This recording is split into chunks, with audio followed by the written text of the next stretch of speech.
From a studio high above the clouds of the Okanagan Valley, this is the Cannabis Podcast. Exploring the world of Canadian cannabis culture, one toke at a time. Now, here's your host and bud tender, Gary Johnston. And let me welcome you back if you are a returning listener. Perhaps this is your very first time. If it is, well, an especially warm welcome for you. For the next 30 minutes, we're going to be talking about cannabis. I hope you have some interest in that because that is a plant that I have an absolute passion for. And before we get too much further, let me remind you this program is intended only for those 19 or older in your jurisdiction and is intended purely for entertainment and perhaps educational purposes. You should always consume your cannabis responsibly. On episode 137, well, there was a new petition out that was created by a member of Parliament in Canada that is asking the government to increase the level of THC in edibles. We'll have that for you.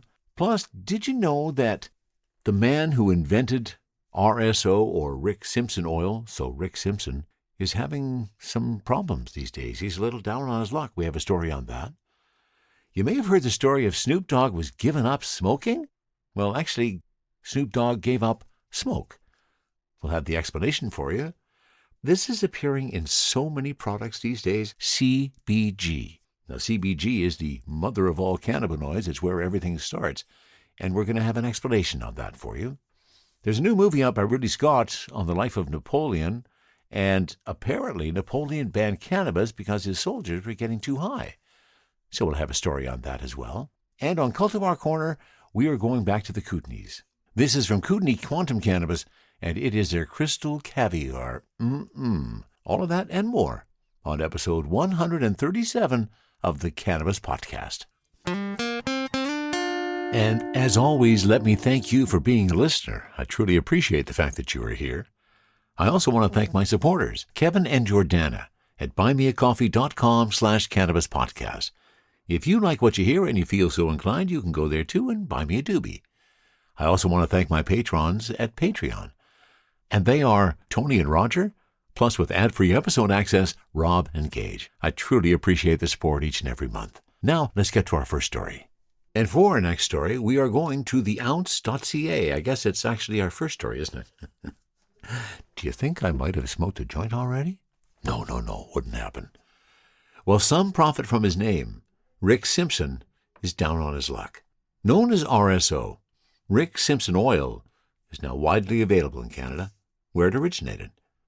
Ironically, while cannabis producers and scammers profit off both his recipe and name, Rick Simpson is struggling through a financial crisis after suffering a stroke in 2018 that left him paralyzed on the left side. The doctors didn't think that I was going to walk again, says Simpson in a video, but slowly I've been recovering. I hope in the near future to be back to normal again. Simpson's life changed years ago when a workplace accident left the former engineer from Nova Scotia with severe tinnitus. He used his oil to relieve his symptoms after running out of traditional options. Simpson eventually achieved global visibility as an activist for growing cannabis, producing oil, and making it available for free to those who needed it as a natural remedy. Simpson made the recipe for RSO accessible on his webpage in 2004, but he did not patent it. He traveled the world lecturing to raise awareness about cannabis and its healing properties. Simpson is currently living in Zagreb, Croatia. After years of advocating for people's rights to heal themselves using natural remedies, more specifically cannabis oil, today widely known as RSO Rick Simpson oil, which a great number of people around the world are using to either cure or help regulate many different health conditions, says the family. Rick is now in need of some kindness from all of you who are willing and able to help. Simpson's wife, Daniela, is his sole caregiver. They're fundraising to help pay for his medical costs and are asking those who can help to buy one of Simpson's books or donate at simpsonramadur.com. Rick has come a long way in the last 2.5 years, but despite all human efforts to meet and keep up with all of Rick's medical needs, Rick and Daniela are now facing immense financial challenges, says the family. Meanwhile, Simpson is also having to fight scammers, trying to profit off those who are vulnerable and facing health crisis. Recently, he even had to respond to false reports of his death, which he says are greatly exaggerated, during a video message on the GoFundMe campaign. Most people know that my name has become very well known worldwide, And there are people out there that think I'm a rich man. As you can see, that's not the case, says Simpson. At the present time, there are many people out there selling oil and using my name, or they're putting out oil and calling it RSO, but it's not RSO. I just want to warn the public that this is going on, so please be very careful. Don't waste your money. He says RSO is made from strains of strong indica and has nothing to do with CBD.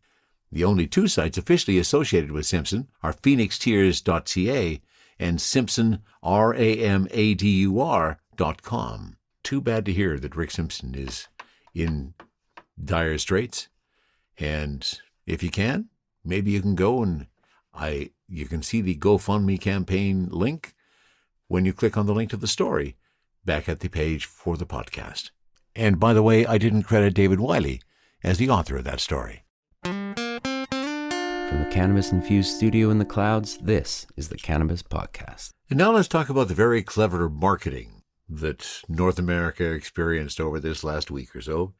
You may have heard the story that Snoop Dogg was quitting smoke. That's what he said. He said he was giving up smoke. And of course the world erupted. Oh my God, what could happen if Snoop isn't smoking weed anymore? But he never said that. He said he's giving up smoke. Here's the story from 420intel.com.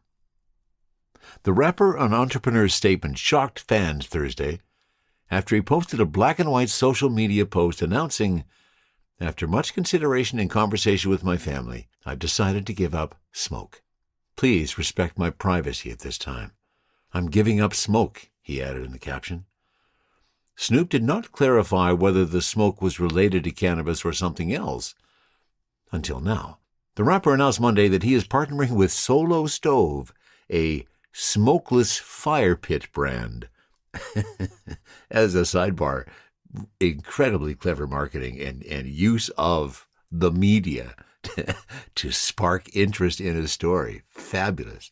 End of sidebar. I love a good fire outside, but the smoke was too much. Solo Stove fixed fire and took out the smoke. They changed the game. And now I'm excited to spread the love and stay warm with my friends and family, Snoop said in a press release. Under his partnership, the business mogul is the official spokesman for the brand and will be releasing a collaboration on Monday at, let me think, what time now? 4:20 p.m. Eastern Daylight Time at solostove.com. A few users wondered whether Snoop was being serious. Define smoke, actor Lamorne Morris wrote under Snoop's Instagram post, while user at Ambi02 asked, "Is it April Fool's Day?" In subsequent posts, Snoop referred to but didn't clarify his vow to quit smoking. A couple of hours after his initial post, he posted a selfie with the caption, "Respect my privacy," followed by another selfie post the next day that simply included a gust of air emoji in the caption. In the slightly blurry photo, Snoop is looking off to the side. After Snoop's unexpected announcement on Thursday, many commenters, including Queen Latifah, showed their support for him in the comments. "You got this, Unc." Venezuelan singer and rapper Micro TDH chimed in, "Not smoking is the new smoking." His announcement came just hours after his product launch with Martha Stewart of their Best Buds bags. According to Snoop's statement to hip-hop music magazine, The Source, the limited edition cross-body bag has got it all, from my favorite lighter, favorite color, and dime-sized secret stash pockets to stash my favorite herbs. The two also collaborated on a lighter collection that will debut next year. The gin and juice rapper has long made mentions of marijuana in his music and has several businesses in the cannabis industry. He has a branded line of weed, Leafs by Snoop, and he joined the cannabis investment fund Casa Verde. Snoop did not give up smoking weed. He just gave up having to smoke around his fire pit.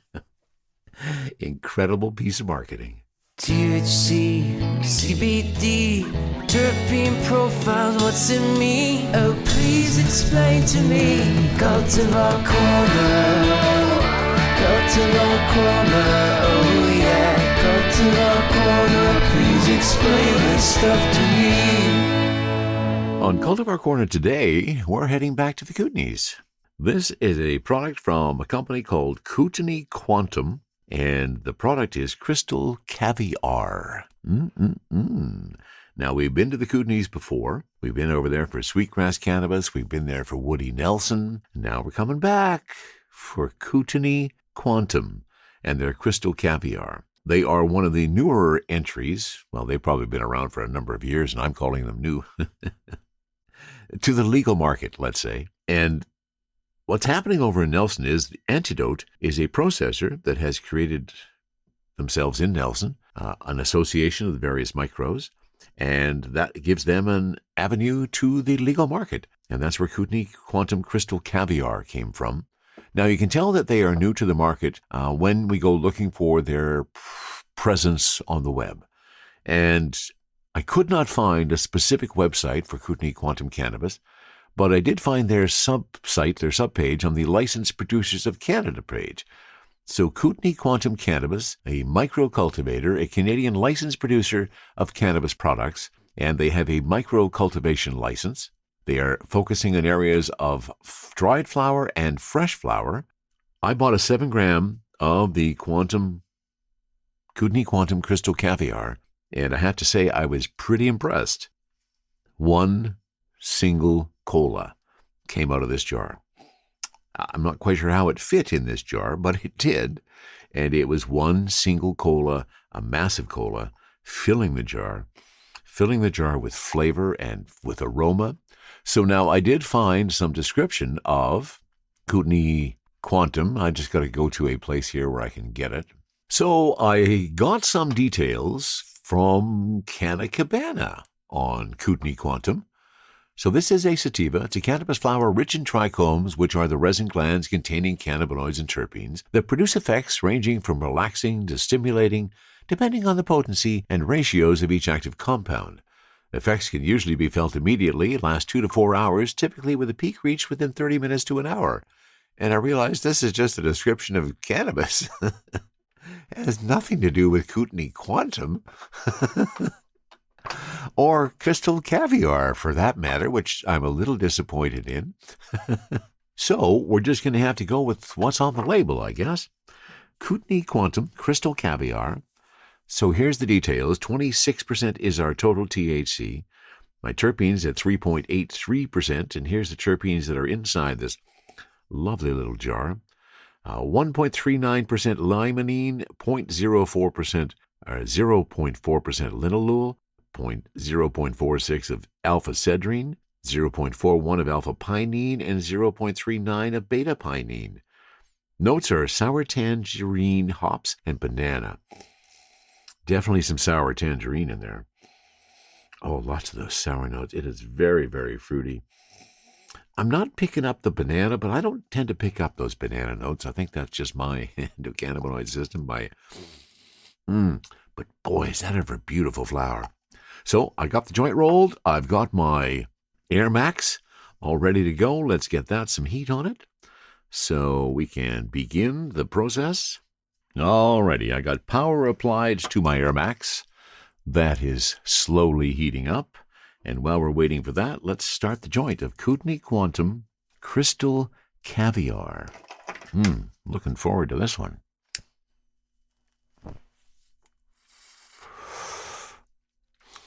Oh, nice and smooth on the joint. Yeah, definitely some sour notes. Loving those sour notes.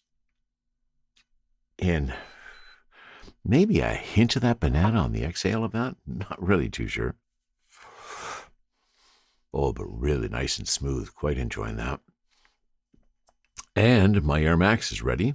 So let's see what this tastes like through the vaporizer.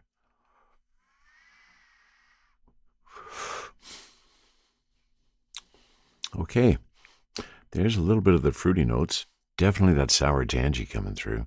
Sour tangerine, I suppose, is what I'm supposed to say.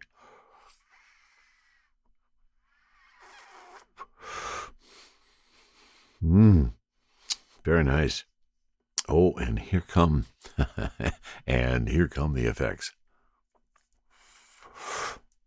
Oh, yeah. Really nice start to my day.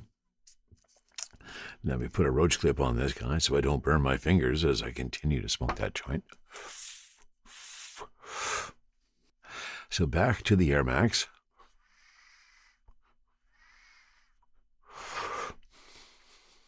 Really like the taste through the vaporizer. Definitely getting some of those sour tangy notes. A little bit of the hops, I suppose. And back to the joint. And here we go. This is, as usual, my first smoke of the day. Lovely to get my day started in this manner, especially with a really nice bright sativa. Wow, this is going right to my head. There's the happy eyes. There's that headstone that those of us who like our sativas in the daytime really enjoy. So not foggy, not putting any barriers in front of me. Just really sweet feeling. Oh, that feeling of getting high. It is a lovely feeling, and we found it once more. So again, the relatively new, so I don't have a lot of details on the web, but we won't hold that against them because there's opportunity for that to come later. This is a product from the Kootenays, again, processed by Antidotes, and Antidotes' line is Local Farms, Global Change. I love that idea. Kootenay Quantum, 26% total THC, 3.8% total terpenes. On a delicious sativa. Jar appeal, as soon as you open that big fat bud just jumps out at you. Well, actually, I had to take it out of the jar, but it would have jumped out at me, I'm sure. Very well cured. Incredible potency. Incredible taste. I really am a Kootenay boy. And it's nice to be back home. Kootenay Quantum, Crystal Caviar. Another treat from the Kootenays. Sharing stories about good weed while trying good weed. This is the Cannabis Podcast. Hey, if you want to change something, start a petition. So, okay, one has been started. This was initiated, in fact, by Sarah Mills from Toronto, Ontario, and it was put forth by Member of Parliament Patrick Wheeler, West Vancouver, Sunshine Coast, and Sea to Sky County. West Vancouver, Sunshine Coast, Sea to Sky Country. He's from the Liberal Caucus of British Columbia. Whereas the current limit of 10 milligrams THC serves as a suitable starting point for newcomers, however, fails to adequately cater to existing consumers, the legal, regulated cannabis industry is unable to compete against the illicit market, and THC limits are contributing to an entirely new stream of single-use plastics, contrary to this country's plan to address pollution and prevent plastic waste. We, the undersigned citizens of Canada, call upon the Government of Canada to increase the maximum THC, tetrahydrocannabinol, allowed in edible cannabis products to 100 milligrams. We believe that increasing the THC limit will address the above concerns, will benefit consumers, and will contribute to a more sustainable industry as a whole. Both the Canada Competition Bureau and the Ontario Cannabis Store have called upon Health Canada to increase THC limits. The Competition Bureau has stated that restricting THC levels may not be necessary to achieve the government's objectives, while the Ontario Cannabis Store has emphasized the need to revisit the current THC limits. These endorsements from reputable organizations highlight the importance of reconsidering the current restrictions. Therefore, we respectfully request that the Government of Canada urge Health Canada to increase the THC milligrams allowed in edible cannabis products to 100 milligrams. That is the petition. If you want to add your signature, I have included the link to the petition page on the show page for the Cannabis Podcast. You can go there and add your signature if you so desire. For our next story, we're going to hightimes.com for an explanation about CBG. Cannabeginners, Cannabigerol, CBG, explained. Get to know this stem cell cannabinoid. While much of the focus on cannabis is on the well-known cannabinoids like THC, CBD, and CBN, there are over 100 cannabinoids in the cannabis plant. Cannabigerol, CBG, is one of the lesser-known cannabinoids that have been getting increased attention in recent years for its unique properties and can now be commonly found in all types of cannabis products. Like many cannabis discoveries, the original discovery of CBG can be attributed to Dr. Raphael Mechoulam and his colleague Dr. Yael Gayoni. While they were able to isolate CBG from some samples of hashish, the full importance of CBG in cannabis chemistry wouldn't be understood for another decade. Before he passed, Dr. Meshlom created multiple derivatives of CBG, which showed anti-inflammatory, pain-relieving, and obesity-preventing properties in rodents. In 1975, Yukihiro Shoyama led a team of researchers who were first to show the biosynthesis of cannabinoid acids, including how cannabigerolic acid, CBGA, is formed, and how it converts into other cannabinoids like CBG. For many years, it was believed that CBG was exclusively produced by cannabis, but recent research definitively confirmed it is also produced by the woolly umbrella plant, which produces the largest number of cannabinoids found anywhere other than cannabis. This discovery gives cannabis companies interested in CBG an additional source they can extract from. While much is still unknown about cannabis biochemistry, and we're constantly learning more, we do have a clearer picture of how CBG and other cannabinoids get made than in 1975. Though there are a few earlier steps in the conversion process, most sources online focus on olivetolic acid as the starting chemical. When olivetolic acid combines with geranyl diphosphate, CBGA is formed, which then combines with various synthases to create CBG, THCA, CBDA, and CBCA, which further convert into THC, CBD, and CBC. This is why many researchers have referred to CBGA, and in some cases CBG, as the mother of all cannabinoids, or the stem cell cannabinoid. There is some mixed opinion on if CBG itself can convert into THC, CBD, and CBC, or if just CBGA. Some of the most current research on CBG contains a flowchart showing the biochemical pathways that can be taken. And on that chart, CBG is clearly a dead end. That seems to indicate that once CBGA becomes CBG, it will remain in a somewhat stable form, as stable as THC or CBD at least, which are both known to break down into other cannabinoids. A few years ago, I interviewed Seth Crawford, one of the founders of Oregon CBD, who told me about their CBG breeding efforts. "We developed the first pure CBG Type 4 line," said Crawford, noting, "I know GW developed those years back, but they are held proprietarily. We are a seed farm and sell seeds to farmers." For anyone not sure what he meant by a Type 4, that is a way to describe cannabis cultivars by their chemotype rather than indica or sativa. The first Type 4 chemotypes were identified in 1987, but it still has not seen widespread use, likely because so few plants exist. Our ratio is 100 to 1 CBG to THC, Crawford boasted, adding some individual varieties can go over 300 to 1. Since I spoke to Crawford, many other breeders have begun to breed for CBG, and there are several CBG-rich cultivars available. In 2008, GW Pharmaceuticals applied for and eventually received U.S. and EU patents on CBG in the manufacture of medications to treat diseases and conditions benefiting from concurrent agonism of the CB1 and the CB2 cannabinoid receptors. The now withdrawn or abandoned patents listed examples of those diseases including pain, neurodegenerative disease, ischemic disease, brain injury or damage, acquired brain injury, age-related inflammatory or autoimmune disease, nausea and vomiting, glaucoma, movement disorders, rheumatoid arthritis, asthma, allergy, psoriasis, diabetes, cancer, and nephritis.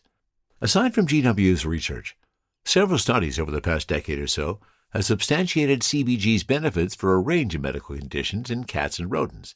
We've known since 1984 that CBG has benefits to animals suffering from glaucoma, specifically cats, lowering intraocular pressure like THC without the feeling of being high. A 2009 study followed up on that research and showed CBG and THC had notable benefits to both cats and rats, including finding cannabigerol and related cannabinoids may have therapeutic potential for the treatment of glaucoma.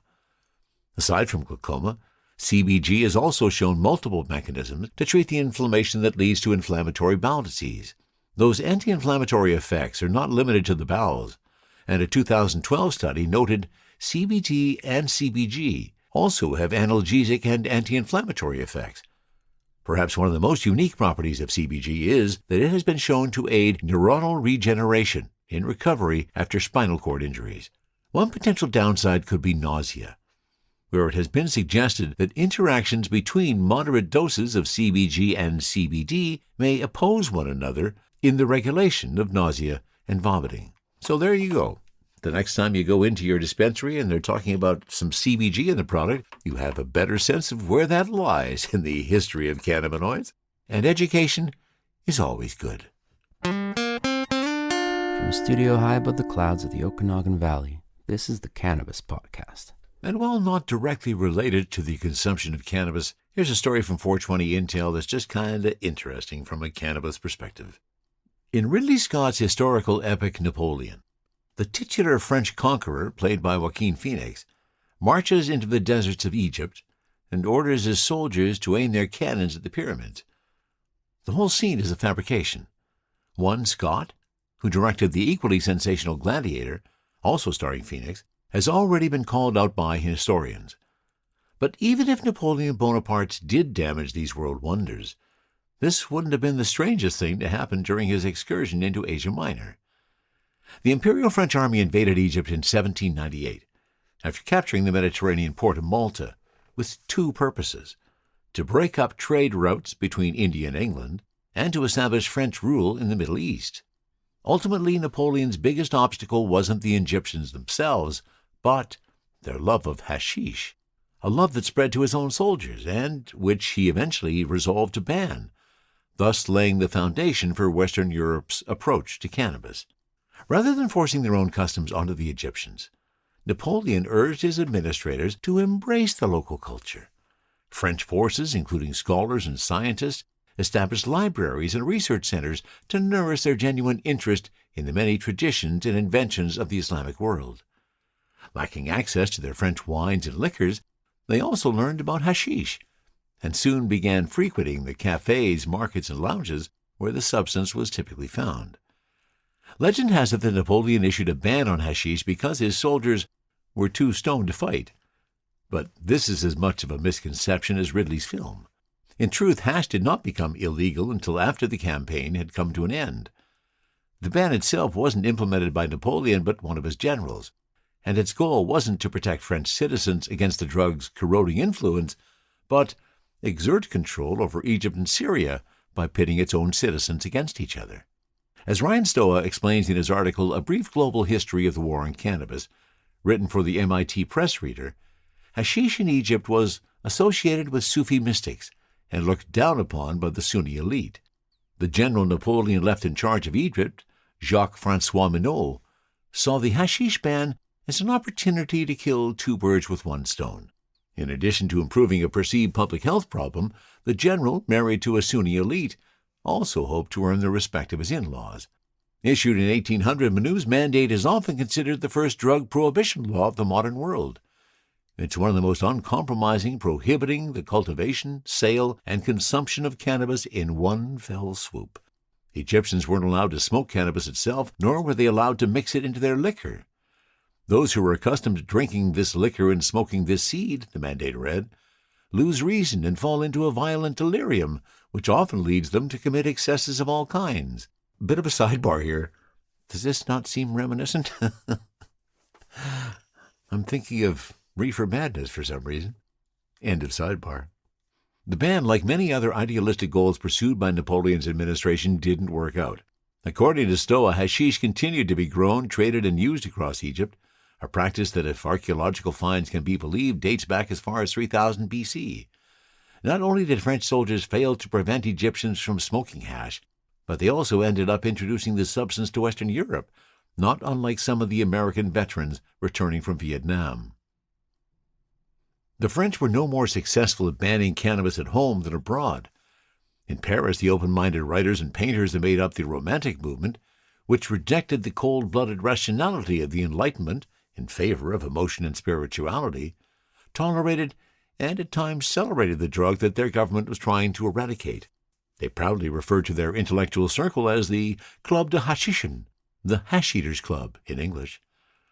Despite pressure from their own government, the Egyptian city of Cairo blossomed into one of the biggest hash markets in the world. Rivaled only by Istanbul and Turkey, Cairo's cannabis industry survived well into the late 1800s, when a compounding list of prohibitions, penalties, and crackdowns caused its organizers to search for a new base of operation. Migrating along the coast of northern Africa, which they eventually settled in Morocco, where they remain to this day. Now, there's a take on cannabis that you probably hadn't anticipated hearing on the Cannabis Podcast. What cannabis was like in ancient Egypt. Hashish, anyone? And on that note, we come to the conclusion of another episode. I hope you enjoyed yourself. I am truly appreciative of the fact that you are here. And now, as I started last episode, let's finish with a joke. Did you hear about my neighbor? He just got arrested for growing weed. I guess my property line wasn't where I thought it was. That's it for episode 137 of the Cannabis Podcast. From the cannabis-infused studio, high above the Okanagan Valley, this was the Cannabis Podcast.